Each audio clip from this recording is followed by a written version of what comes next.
Hi everybody, I'm Bonnie Barker and I wanted to show you my latest acquisition. This was a Christmas present from me to me this year.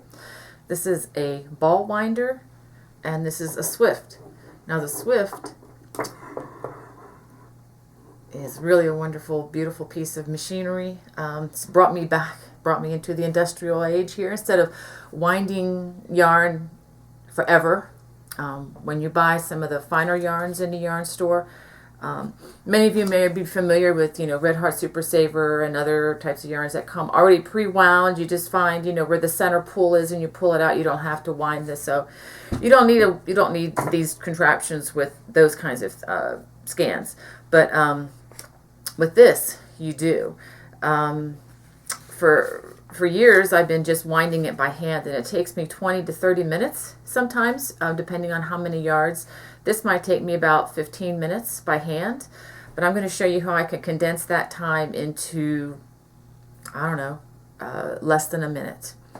I've got my Swift here. This is made of wood. It's really, really pretty to look at. I just like even just leaving it out because it just looks so cool.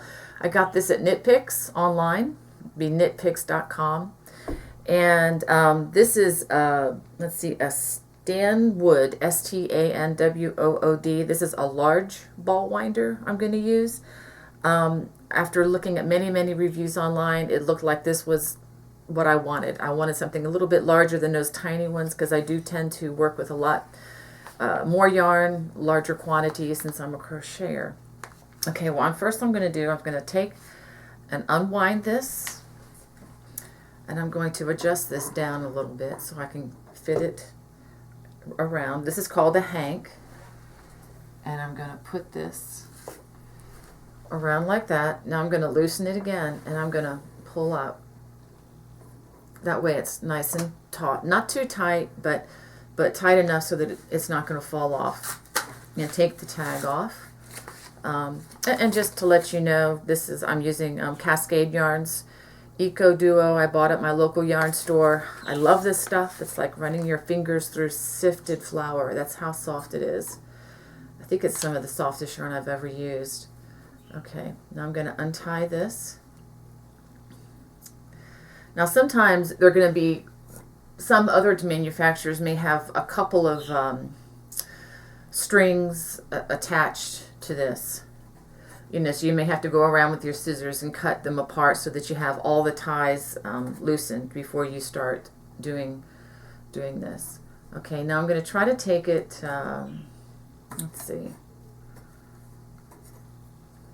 try to get the string that will come off easily. Okay, so it looks like this is pretty well. Just also want to make sure that it looks pretty even, doesn't look tangled or anything. And this is as easy as it can get here. I'm going to run this through the hole here. Now before I attach it to my ball winder, let me show you what happens with this. I'm going to go around one revolution, and this ball winder is going to maximize my work. It's going to go 1, 2, 3. It run around about 3 to 4 times. So now I'm going to thread it into this little hole here. Okay. Now, I don't know if you can see with the video, but there is a slit in the top. And I'm going to set the yarn down simply in the slit. Okay.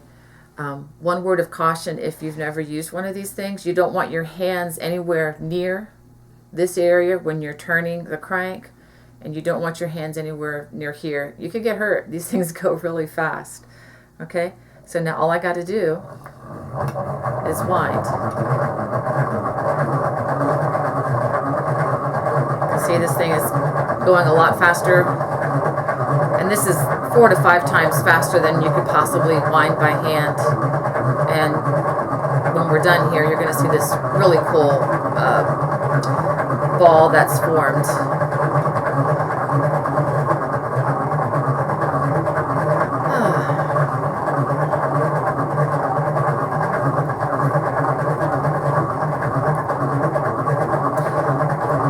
I sure wish I had one of these before I wrote the book Contemporary Celtic Crochet, because I wound every single one of those hanks by hand and held off for a long time on getting one of these things.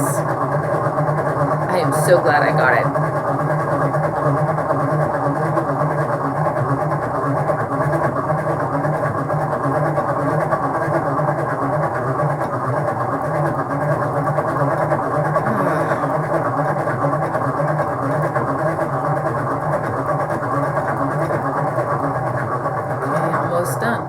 here we go. Okay, now we're all done. Now one thing I like to do, because I don't have an exhaustive brain, I don't remember how many yards of yarn were in the hank or even the brand, but what I like to do, because I have all that information right here, I have the content, how many yards, the brand, the color, dye lot, whatever. What I like to do is I'll stick it right here in the middle, and as I slide the hank of yarn off, I'm all done. And what's nice about these too is when you're crocheting with them, if you set them on a flat surface, they generally stay flat, and you can just pull the yarn off as needed. It just saves a lot of time. Anyway, thank you. Thanks for stopping by today. Take care. Bye-bye.